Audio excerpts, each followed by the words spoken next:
आघात. लेखिका प्रिया उंबरकर. वाचक स्वर सिद्धी गायकर.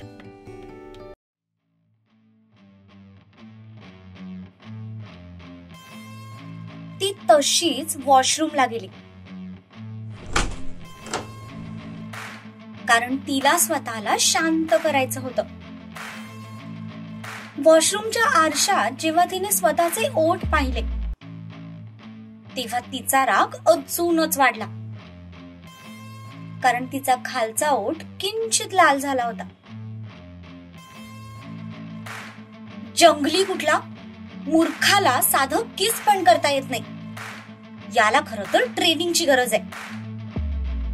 आरशातल्या स्वतःला बघत ती एकटीच बडबडत होती. तिने स्वतःला शांत केलं आणि चेहरा थंड पाण्याने धुवून तिने टिश्यू पेपरने क्लीन केला आणि मग एक दीर्घ श्वास घेत ती मीटिंग हॉलमध्ये आली. तिकडे शिवा जयच्या केबिन मध्ये गेला होता, कारण ते दोघं तिथूनच सोबत मीटिंग हॉलमध्ये जाणार होते. इकडे मीटिंग हॉलमध्ये सगळे एकत्रित जमले होते. आपल्याला कशासाठी बोलवलंय याबद्दल त्यांच्यामध्ये कुजबूज सुरू होती, कारण या नवीन प्रोजेक्ट बद्दल त्यांना अजून काहीही माहित नव्हतं. ती अनाउन्समेंट जय करणार होता आणि त्यानंतर शिवा त्यांच्या नवीन प्रोजेक्ट बद्दल थोडक्यात प्रेझेंटेशन देणार होता. ताराने सगळ्यांना शांत राहायला सांगितलं, तशी कुजबूज थांबली. पुढच्याच मिनिटाला दरवाजा उघडून जय आत आला.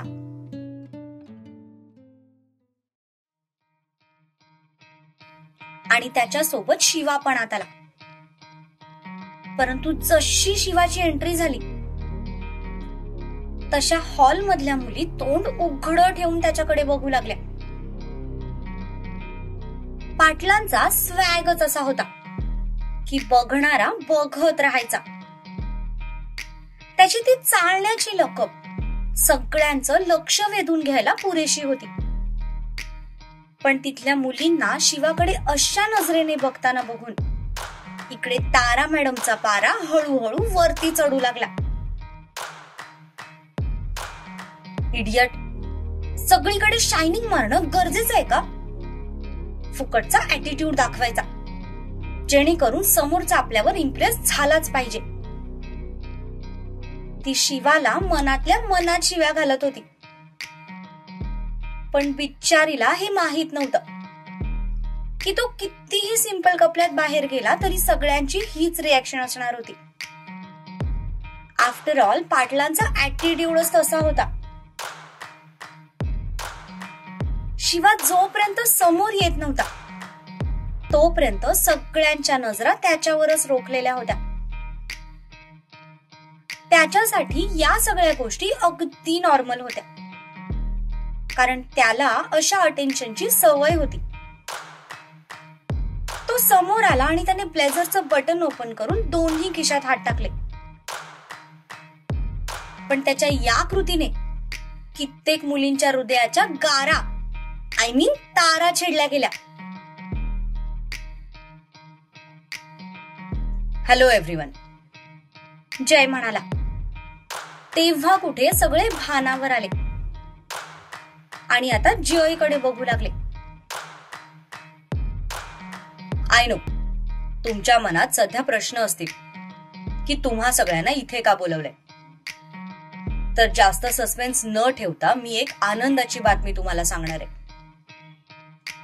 गुड न्यूज अशी आहे की लवकरच आपण एक नवीन प्रोजेक्ट सुरू करतोय आणि त्यात आपले पार्टनर असतील मिस्टर शिवराज पाटील.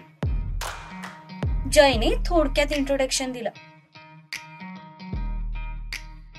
शिवाने सगळ्यांवर नजर टाकली, पण त्याची नजर सगळीकडे फिरून एका जागेवर येऊन थांबली, कारण समोर पहिल्याच लाईन मध्ये तारा बसलेली होती. तिच्याकडे बघताच त्याला केबिन मधला प्रसंग आठवला. तशी एक खट्याळ स्माईल त्याच्या चेहऱ्यावर आली. ती मात्र खुन्नस देऊन त्याच्याकडे बघत होती. आणि अर्थातच तिच्या नजरेने त्याला काडीचाही फरक पडणार नव्हता, कारण तो मूळचाच निर्लज्ज होता. जय बोलत होता आणि सगळे कान देऊन ऐकत होते. या सगळ्यात शिव ताराचे मात्र नजरेचे खेळ सुरू होते. दोघे फुल ऑन एकमेकांना टशन देत होते. जयचं बोलून झालं तसं त्याने पुढचं सेशन शिवाकडे हँडओव्हर केलं. आता शिवा सेंटर मध्ये आला. त्याचा आवाज ऐकण्यासाठी सगळ्यांचे कानातूर झाले होते. Miss Tara, will you please come on the stage? तो ताराकडे बघून म्हणाला. तसे सगळेच गोंधळले. ताराच्या चेहऱ्यावर पण गोंधळलेले एक्सप्रेशन्स होते, पण आता सगळेच तिथे असल्यामुळे ती काही रिॲक्ट करू शकत नव्हती. आफ्टर ऑल सध्या तो तिचा बॉस होता, त्यामुळे ती चुपचाप उठली आणि स्टेजवर गेली. त्याने खिशातून पेन ड्राईव्ह काढला आणि तिच्या समोर पकडला. त्या पेन ड्राईव्ह वरून तिला कळून गेलं की त्याला काय म्हणायचंय. तसं तिने चुपचाप तो पेन ड्राईव्ह स्क्रीनला अटॅच केला आणि थोड्याच वेळात स्क्रीनवर एक प्रेझेंटेशन सुरू झालं. जास्त वेळ वाया न घालवता शिवाने बोलायला सुरुवात केली. तो त्याच्या आयडियाज आणि प्रोजेक्ट बद्दलची माहिती सगळं काही नीट एक्सप्लेन करत होता आणि बाकी सगळे ते शांतपणे ऐकत होते. प्रेझेंटेशन देताना तो मध्येच इकडून तिकडे फिरत होता. बऱ्याच जणींचं तर प्रेझेंटेशनवर लक्षही नव्हतं. त्यांचं सगळं लक्ष शिवाकडे होतं, कारण त्याची बोलण्याची स्टाईल, त्याच्या आवाजातला जरबीपणा, ऍटिट्यूड सगळं काही त्यांना आकर्षित करत होतं. तो बिझनेसमॅन असला तरी त्याच्या बोलण्यामध्ये एक रावडीनेस होता आणि त्याचा तो रावडीपणाच मुलींना भुरळ पाडत होता. सो असं सगळं मी ठरवलंय. आय होप या प्रोजेक्ट मध्ये मला तुमची योग्य ती साथ मिळेल. तो सगळ्यांकडे बघून म्हणाला. तसं सगळ्यांनी हो म्हणून प्रतिसाद दिला. मीटिंग संपली तसं जयने सगळ्यांना जायला सांगितलं. तसे सगळेच एक एक करून आपल्या कामाला निघून गेले. शिव, मला एका साईटवर जायचंय, सो आपण दुपारनंतर भेटू. जय म्हणाला. या शो, तो म्हणाला. जय निघून गेला. आता त्या हॉलमध्ये फक्त शिवा आणि तारा दोघेच होते. तिने तो पेन ड्राईव्ह काढला आणि त्याच्या समोर पकडला. त्याने पण चुपचाप तो पेन ड्राईव्ह हातात घेऊन खिशात टाकला. ती तिथून जातच होती तेवढ्यात त्याने तिला आवाज दिला. तशी ती थांबली. बघितलास पाटलांचा स्वॅग? आमची जादू फक्त कोल्हापुरात नाही तर सगळीकडे चालते. तो तिच्या समोर उभा राहत म्हणाला. हा मग आता तुमची ही काळी जादू हटवायला एखादा मांत्रिक बोलवायचा का? ती वैतागलेल्या नजरेने त्याच्याकडे बघत म्हणाली. त्याची काही गरज नाही, कारण आमची जादू कितीही तांत्रिक मांत्रिक बोलवले तरी जाणार नाही. बाय द वे, ओठ का लाल झालेत तुझे? तो तिच्या ओठांकडे बघत म्हणाला. तशी ती रागात त्याच्याकडे बघू लागली. एक मूर्ख, बिंडोक, बेअक्कल काळा मुंगळा चावला म्हणून सुजलेत. तिने त्याच्या नजरेला नजर भिडवत उत्तर दिलं, पण तिने त्याला मुंगळा म्हटलेलं बघून त्याला तिचा राग आला नाही, उलट हसू आलं. कारण तिची चिडचिड, तिचा तो वैतागलेला चेहरा त्याला अजून मजा देत होता. ओ, त्या मुंगळ्याला कळालंच नाही की फक्त एकाच ओठाला चावायचं नसतं, सगळीकडे सेम फोकस करायचा असतो. But don't worry, next time मुंगळा लक्षात ठेवेल. तो तिला डोळा मारत म्हणाला. पण त्याच्या निर्लज्जपणावर ती मनातच आश्चर्यचकित झाली, कारण जेवढं ती त्याला निर्लज्ज समजत होती तो त्याच्याही खूप पुढचा निघाला होता. नेक्स्ट टाइम मी त्या मुंगळ्याला माझ्या आजूबाजूला सुद्धा भटकू देणार नाही. असा ठेचून काढेन ना की परत कुणाला चावायचा स्वप्नात सुद्धा विचार करणार नाही. तिने खूप रागात त्याला उत्तर दिलं आणि सरळ त्याच्या खांद्याला धक्का देऊन बाहेर निघून गेली.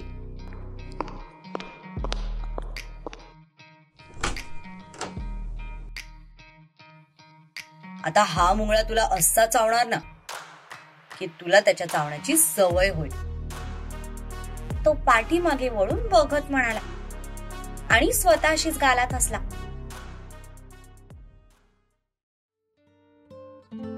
तो पुन्हा त्याच्या केबिन मध्ये येऊन बसला आणि त्याने परत त्याचा लॅपटॉप सुरू करत कामाला सुरुवात केली. एका तासाभरानंतर त्याला कॉफी पिण्याची लहर आली. तसं त्याने ताराला फोन करून कॉफी घेऊन यायला सांगितलं. ताराने हातातलं काम बाजूला ठेवलं आणि त्याच्यासाठी कॉफी आणायला गेली. त्याच्या कॉफीची टेस्ट आता तिला माहित होती, त्यामुळे स्वतः जाऊन त्याच्यासाठी तिने कॉफी रेडी करून आणली आणि त्याच्या केबिन मध्ये आली. मे आय कम इन सर? ती म्हणाली. येस, तो म्हणाला. तशी ती कॉफीचा ट्रे घेऊन आत आली आणि त्यातला कप त्याच्या समोर ठेवला. त्याचं लक्ष अजूनही लॅपटॉप मध्ये होतं. तुमची कॉफी. थँक्स, असं म्हणत दुसऱ्या हाताने त्याने कॉफीचा मग पकडला आणि ओठांना लावला. पण एक सिप पिताच त्याने लगेच तो कप खाली ठेवला, कारण कॉफी इतकी गरम होती की त्याचे ओठ भाजले होते. यू इडियट, कोल्ड कॉफी सांगितली होती मी, ही कॉफी कशाला आणलीयस? तो चिडून तिच्याकडे बघत म्हणाला. उप्स, सॉरी हा सर, कदाचित मी कोल्ड कॉफी नीट ऐकलं नाही, म्हणून ही गरमागरम कॉफी घेऊन आले. बट ही पण तुम्हाला हवी तशीच आहे, हॉट अँड स्पायसी. ती मुद्दाम त्याला डिवचत म्हणाली. गेट आउट, आय नो तू हे मुद्दाम केलंस. आता मात्र तो खरंच चिडला, कारण खरंच त्याचे ओठ भाजले होते आणि त्यामुळे त्याला आता जळजळायला लागलं होतं. नाही सर, मी मुद्दाम नाही केलं. मी जर मुद्दाम केलं असतं तर मी असं केलं नसतं. मग काय केलं असतं? तो म्हणाला. तशी ती खाली झुकली आणि तिने त्याला काही समजायच्या आत त्याच्या ओठांवर ओठ टेकवले आणि त्याचा खालचा ओठ चावला आणि लगेच त्याच्यापासून बाजूला झाली. आउच! तो त्याच्या ओठांवर हात ठेवत म्हणाला, कारण आधीच ते भाजले होते आणि त्यात मॅडमनी त्याचा करकचून चावा घेतला होता. मला जर बदला घ्यायचा असता ना तर मी हे असं केलं असतं. बट कोई बात नाही, देर आहे दुरुस्त आहे. Enjoy your coffee sir. ती हसत म्हणाली आणि तो ट्रे घेऊन बाहेर निघून गेली. आता कुठे तिच्या मनाला थोडी शांती मिळाली होती. उफ, मूर्ख मुलगी, भाजलेल्या ओठांना चावली. तो बोटाने स्वतःच्या ओठांना चोळत म्हणाला.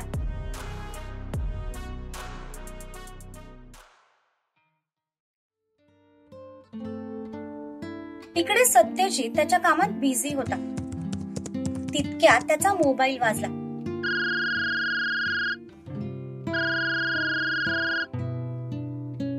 लॅपटॉपवरची नजर काढून बाजूला पाहिलं.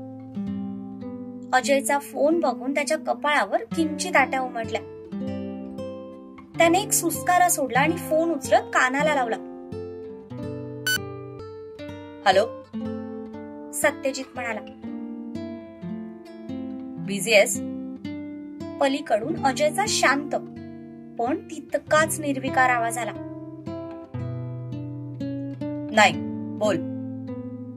खरं तर सत्यजित बिझी होता, पण अजयच्या आवाजावरून नक्कीच काहीतरी गंभीर झालंय असं त्याला वाटलं, म्हणून त्याने बिझी नसल्याचंच सांगितलं. मला तुझ्याकडून ही अपेक्षा नव्हती सत्यजित, अजय म्हणाला. तसं त्याच्या कपाळावर आठ्या उमटल्या.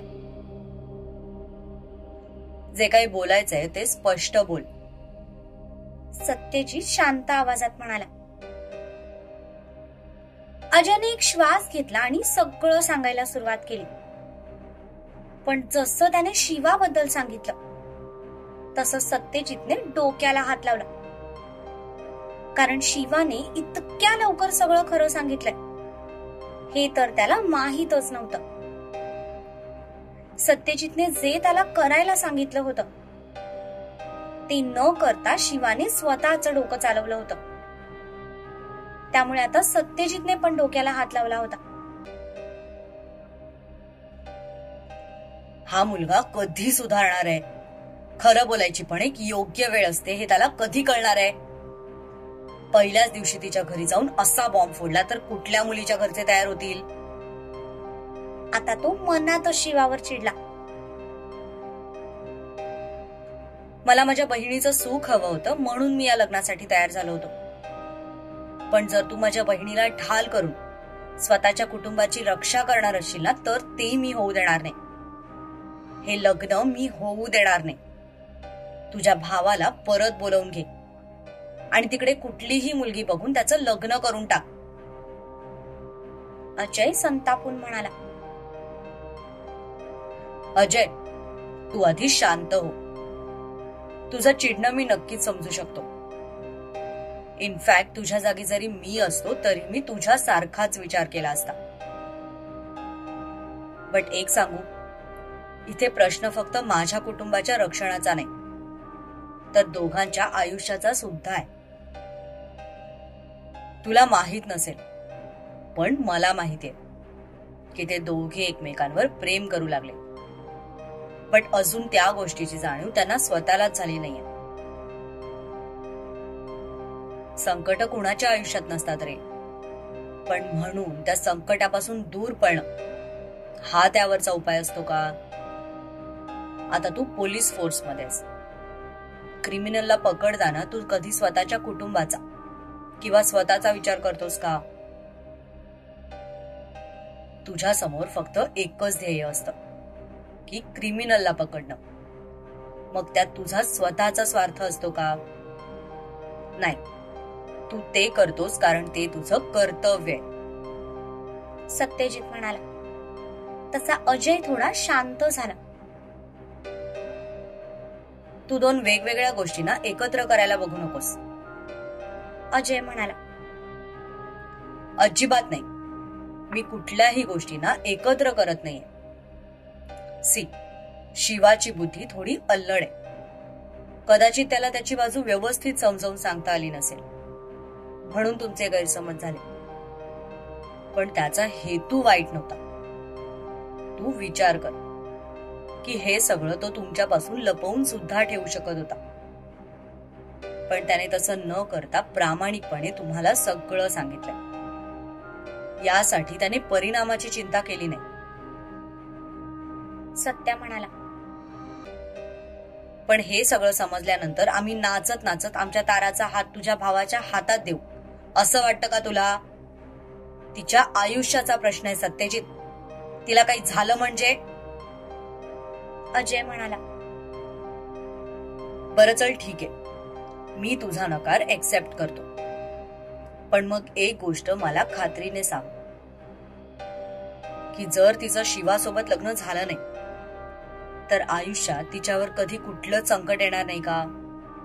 ती कायमसाठी अमर राहणार आहे का? सत्या म्हणाला. तू मला बोलण्यात घुमवू नकोस. अजय म्हणाला. अजिबात नाही. मी तुला फक्त सत्य परिस्थितीची जाणीव करून देतोय. आता उदाहरण द्यायचं झालंच तर काकांचंच घे. काका आर्मीमध्ये होते. आजपर्यंत त्यांनी कितीतरी वॉर्स जिंकले असतील किंवा काही हरले पण असतील. त्यात काय गॅरंटी होती की ते रिटायर होईपर्यंत जगतील म्हणून? कधी कुठली गोळी येऊन त्यांना लागेल याची काय गॅरंटी होती? पण तरीही त्यांनी माघार घेतली का? आणि इतक्या वर्षानंतरही ते सुखरूप राहिलेच ना. उद्या काय होईल याची चिंता करून आपण त्यांचा आज खराब करतोय असं वाटत नाहीये का तुला? आणि इथे फक्त ताराच्या आयुष्याचा प्रश्न नाहीये, तर माझ्या बायकोच्या पण आयुष्याचा प्रश्न आहे. ती सुद्धा पाटलांची सून आहे. त्या दोघीच नाही तर उद्या सूर्याचं पण लग्न होईल. त्याच्या पण बायकोच्या आयुष्याचा प्रश्न आहे. आणि मी त्यांच्या जीवावर बेतेल असं काही होऊ दे असं खरंच वाटतं का तुला? काही वर्षांपूर्वी जे काही झालं तेव्हा मी खूप लहान होतो. पण आता मी माझ्या कुटुंबासोबत कोणालाही काहीही चुकीचं करू देणार नाही. तू प्लीज माझ्यावर विश्वास ठेव. आणि मी हे फक्त माझ्या स्वार्थासाठी सांगत नाहीये. मी जीव तोडून सांगतोय. कारण मला माहितीये की ते दोघे एकमेकांवर प्रेम करतात. आज जरी त्यांना त्याची जाणीव नसली तरी भविष्यात त्यांना या गोष्टीची जाणीव होईल. आणि तेव्हा जर वेळ निघून गेली असेल तर ते दोघेही या गोष्टीचा पश्चाताप करत बसतील. They are made for each other. Ajay, हवं तर तू एकदा ताराच्या बाजूने कन्फर्म करून घे. तुला खात्री वाटली तरच आपण पुढे जाऊ. But trust me, they both are in love. मला सांग, तारा जेव्हापासून पुण्याला आलीय तेव्हापासून तुला तिच्यात काहीच बदल नाही जाणवले का? मला तर ती इथून जात होती तेव्हाच तिच्यामध्ये खूप बदल जाणवले होते. अरे, तिच्या नकळत ती शिवाचा आणि आमच्या कुटुंबाचा विचार करू लागली होती. असंच कसं कोणी परक्यांसाठी जीव द्यायला तयार होईल? पण शिवासाठी तिने स्वतःच्या जीवाची पर्वा सुद्धा केली नाही. याला प्रेम नाही तर काय म्हणशील? सत्यजित म्हणाला. आणि आता अजय स्तब्ध झाला, कारण यावर काय बोलावं तेच त्याला कळेना. हे बघ, मी तुला फोर्स करत नाही, कारण लग्न ही गोष्ट जबरदस्तीने करण्यासारखी नाहीच मुळी. मला फक्त एवढंच वाटतंय की कुठलाही निर्णय तुम्ही घाई गडबडीने घेऊ नका. कारण प्रश्न दोघांच्याही आयुष्याचा आहे. एक चुकीचा निर्णय त्यांचं पुढचं सगळं आयुष्य खराब करू शकतो. तो म्हणाला.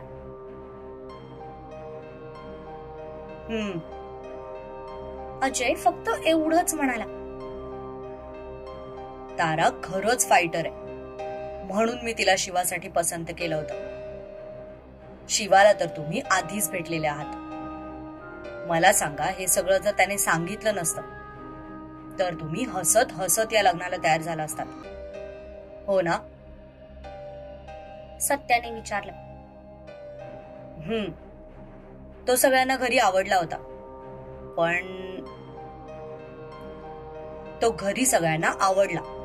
पण त्याने खरं सांगून तुम्हाला परत एकदा विचार करायला भाग पाडलं, बरोबर ना?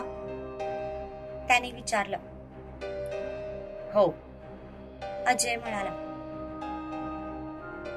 ठीक आहे, काही हरकत नाही. तुम्हाला या नात्याचा पुनर्विचार करायचा आहे तर करा, पण शांत डोक्याने करा. ताराचं पण मत जाणून घ्या आणि मगच फायनल काय तो निर्णय घ्या. सगळ्या गोष्टींची पडताळणी करून झाल्यानंतरही जर तुमच्या निर्णयावर ठाम असाल तर मी प्रॉमिस करतो की त्याच दिवशी मी शिवाला परत कोल्हापूरला बोलावून घेईन आणि त्यानंतर ते दोघे परत कधीच भेटणार नाहीत, याची सुद्धा मी तुला खात्री देतो. शिवराज पाटील हे नाव सुद्धा ताराच्या आसपास मी कधी फिरकू देणार नाही. I promise. पण कुठल्याही निर्णयापर्यंत पोहोचायच्या आधी एकदा सगळीकडून नीट विचार कर. कारण तारा फक्त शिवा सोबतच खुश राहू शकते हे माहिती आहे मला. तोच एक आहे जो तिला व्यवस्थित सांभाळू शकतो. सत्यजित म्हणाला. ठीक आहे, बघतो मी पुढे काय करायचं ते. सत्यजितच्या बोलण्यामुळे अजय पुन्हा एकदा सगळ्या गोष्टींचा विचार करू लागला होता. ठीक आहे, बाय. सत्या म्हणाला. बाय. असं म्हणत अजयने फोन ठेवून दिला. इकडे सत्यजितने पण फोन कट केला आणि रागातच खाली ठेवला. मूर्ख आहे हा मुलगा.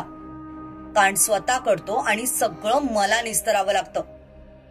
शरीराने वाढलाय फक्त, अक्कल अजूनही गुडघ्यातच आहे. सत्यजित चिडून म्हणाला. कारण त्याने शिवाला आधी ताराचं मत जाणून घ्यायला सांगितलं होतं आणि त्यानंतर सगळं खरं सांगायला लावलं होतं. पण शिवाने आधीच सगळं खरं सांगून सगळ्याचा बट्ट्याबोळ केला होता.